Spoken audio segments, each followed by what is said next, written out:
my name's Sarah. I'm a social work graduate. I finished the Masters of Social Work at the end of last year.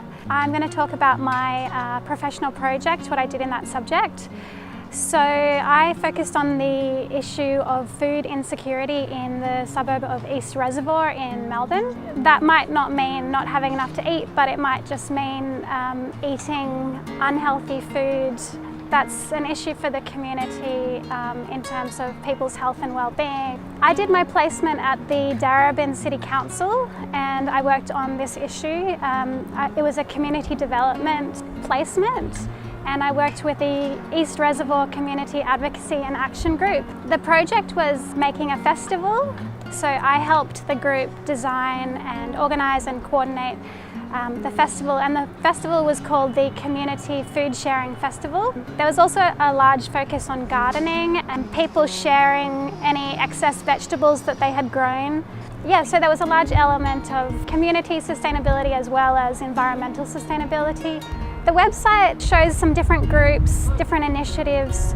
Yeah, it's just a place where people can connect to these groups, become informed, and also there's a page about advocacy, what they could potentially do to get involved to perhaps lobby the state and local government. Hi, my name is Stephanie and I've just finished the Masters of Social Work program and I'll be talking about what I've produced for my professional project. So I created an animated educational video to help workers in aged care address some of the specific needs of older LGBTI people. So along with all the additional struggles that older people have with going into residential aged care, such as being highly depressed, socially isolated, and experiencing a lot of accumulated grief from the loss of their friends and loved ones over time, older LGBTI people also have the additional fear of facing discrimination if they disclose whether they're lesbian, gay or bisexual. And older trans and intersex people also face that additional stress of not being able to hide who they are. And I found that in my research, lesbian, gay and bisexual people in aged care can go back into the closet because of that fear. So I created an animated educational video to help aged care workers address some of the specific needs of older LGBTI people. So, for example, one of the things that I address in my educational video is how to address inclusive practice, really practical and concrete ways to be more inclusive for older LGBTI people, like, for example, incorporating really inclusive sort of language and being really sensitive to older people's needs. Hi, my name's Alyssa. I'm a student in the Master of Social Work and I recently completed a professional project on precarious work. So my project, I created a pamphlet and the main intention was to raise awareness.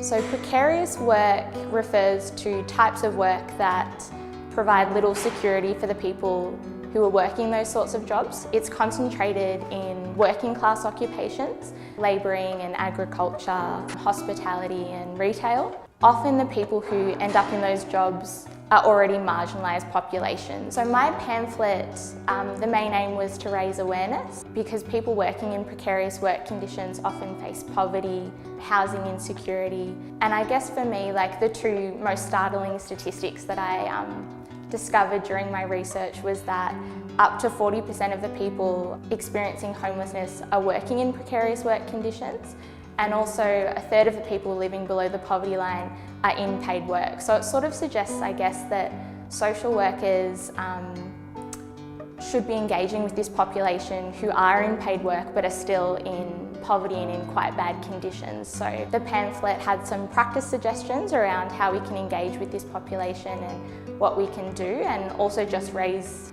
awareness around what precarious work is. Hi, I'm Kate O'Neill and I recently graduated from the Master of Social Work program. For my professional project, I created a resource in youth participation in government. Creating this resource involved first a literature review on the existing evidence base in youth participation in policy making, and then out of that I created an easy to use checklist with the key action points for evidence-based youth participation in policy. The Office for Youth will be able to use this document that I created to share with other state government departments that are hoping to engage young people with any kind of decision making, whether it's on reference groups or community consultations or even online. And my hope is that it will help promote less tokenistic and very genuine listening and engagement with young people in Victoria. The reason why I decided to focus on this project was because I think the youth of today face a series of very unique challenges, climate change being one of them, housing and affordability, the automation of low-skilled jobs are all things that future generations are going to have to deal with.